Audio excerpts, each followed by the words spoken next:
My role today was as a community producer for Creative People and Places programme. The aim really was to bring together participants, creatives from across the CPP networks for us to embed really important and meaningful conversations.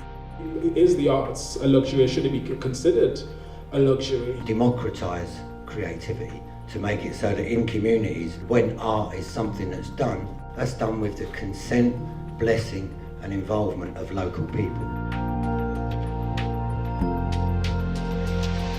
A lot of my work involves demystifying the language of art and making it so it's more accessible. Art is a part of everyday life, so we should talk about it like it's everyday. When I talk about audiences, why do I want them in this building? How they're going to be treated when they're in this space? If they've never been into the space before, what are the barriers? The thing that I enjoyed most was the conversations around developing new audiences, how we can connect the art world to the non-art world, and how vocabulary really matters.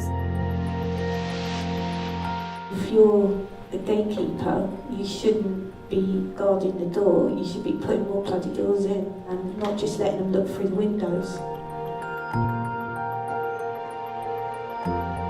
I was born here, raised here, I think I did just fine. Everyone has a purpose, I think I just found mine. And I'm still learning, I'm not oblivious of the world and I'm still observing. I refuse to be the sheep that society is herding. One thing I will take from this conference is the long table. It has the sense of freedom where you could express anything you want on a table, and then you know when to tag it over to another person comes back. And that alone in itself for me is art, is communication. I was in a meeting with some council executives and they said, you know, we need to get the ethnic minority community creating more art. And I said, have you been on a road in Blackburn or on White Abbey Road in Bradford? I said, you can walk into any shop and the music, the calligraphy, the clothes, the embroidery, the designs there. I said, that's all art. I said, but does it fit in with your tick box exercise of what art actually is?